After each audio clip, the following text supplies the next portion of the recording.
Hello there. I just wanted to take a quick look at some of the rewards that are offering as part of my Kickstarter. And this is the main thing, the book itself, The Last Abraxan, a 32-page self-contained comic book done in the style of an old 1970s Marvel cosmic comic. It's printed on newsprint. You can see it's got big halftone dots. It's got old style ads. The artwork is all done in a classic Marvel style, as if it were straight out of How to Draw Comics the Marvel Way. There's no bleeds. We've got fake ads for merchandise and subscriptions. All done as authentically as I can. Letters, pages, all for a fictional company called Margood Comics. See more ads, grit. Again, all newsprint. All done as close as I can to actually replicating an old comic. Now, in addition to just the comic itself, there's a bunch of extras that everyone will get. Everyone will get a sticker of this, the Saziji Stone. And this is style of those old, used to get these in gumball machines. So I'm trying to keep that sort of 70s vibe. Marvel did a bunch of character stickers and sticker packs like this. So this is a replica of that. These would be peeled up just like that. So everyone gets those stickers. Everyone also gets this little promo flyer that features handbook style entries of the main characters. Now, the handbook came out actually in the early 80s, a little bit after the 1979 date that we focus on with the still only 35 cents, but it's still close enough, and I just love the handbook. All of these are actually based on illustrations from the handbook. That's a Jim Starlin, John Byrne, Frank Miller, Steranko. I think that's Rudy Nebres. And then, of course, this flyer opens up into kind of like an old promo poster. All trying to keep it as authentic as possible. In addition to that, we've got some variant covers, starting with this one. This is what I call a Mittman variant.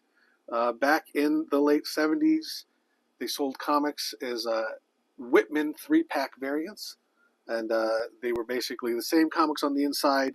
They would not have a UPC. Very often, the Marvel comics would actually have a little diamond up here. That diamond is actually where the term Diamond Comics comes from. That's why Diamond named themselves that. DC would very often have a Whitman logo. Instead, I moved that down here just to have a little bit of both. The interior is exactly the same. This is just a variant cover. But it's a variant cover that is very much a variant of the late 1970s era. This one's not quite so much. This is an homage cover. This is an homage to Marvel's Star Wars #1. Star Wars and Marvel Comics are the two biggest influences on this book, so this just seemed like a natural choice for an homage variant. Plus, people love Star Wars, and I love Star Wars. Hopefully, they'll want Star Wars covers. The next variant is an unusual one. This is what I call a printer error variant. So this basically simulates what would happen if there was a printer error on press and the cyan and magenta printing plates would get reversed, and that would create an unusual color combination. This actually did happen in the 70s on an issue of the Fantastic Four. Several thousand, I assume, were printed up, and actually some made it out, and these are now actual very valuable printer error variants. And of course, you've got to have a Virgin variant. The artwork with no text or logos, just the cover artwork all by itself.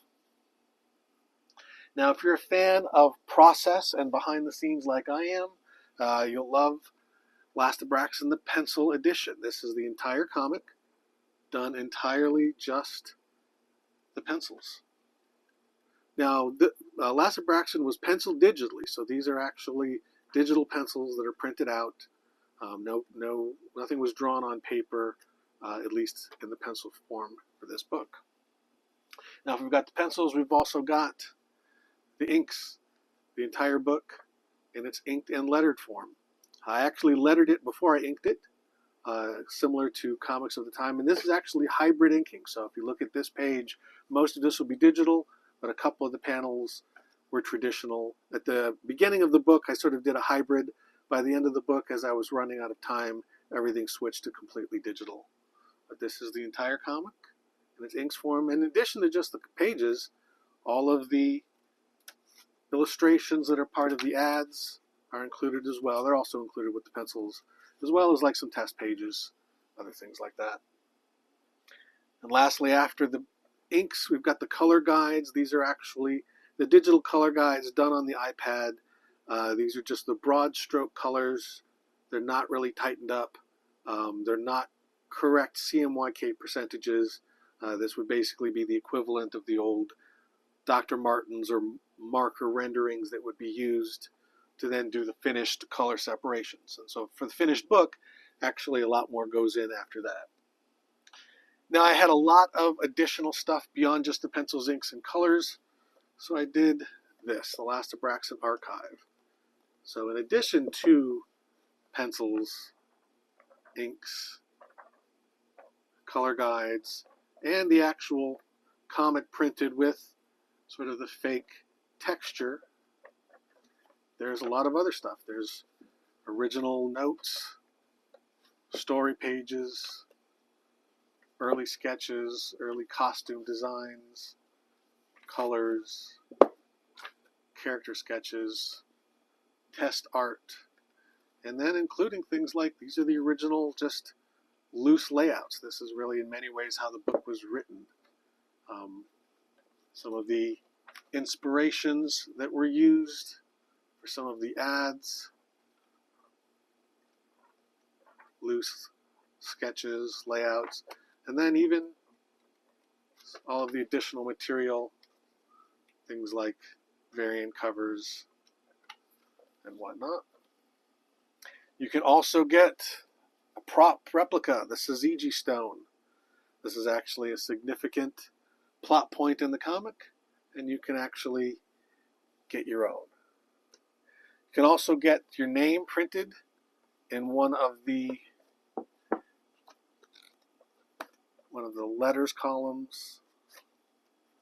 Actually, you can get your name there or in some of the ads. I've also got some stretch goals that I think are pretty cool. My favorite is probably, we've got some stickers. Cosmic Code Authority, still only 35-cent sticker, as well as a bookmark in the style of an old corner box. And then we've also got a couple of 8.5 by 11 prints. This is the cover art, unadorned, and then this is the splash page, kind of recolored without any text or logos. I might actually swap out one of these for a different piece. I'm not sure yet. But for now, that's what all of the rewards are. So please check out my Kickstarter. You can head on over to lastabraxan.com and find out a little bit more. You can head to tinyurl.com/lastabraxan. That'll take you directly to the Kickstarter. So please check it out, back it if you can. If you can't, share it with people that might. Hopefully, you know some old school comic book nerds, and this is right up their alley. So check out lastabraxan.com, and hopefully you'll enjoy it. Bye.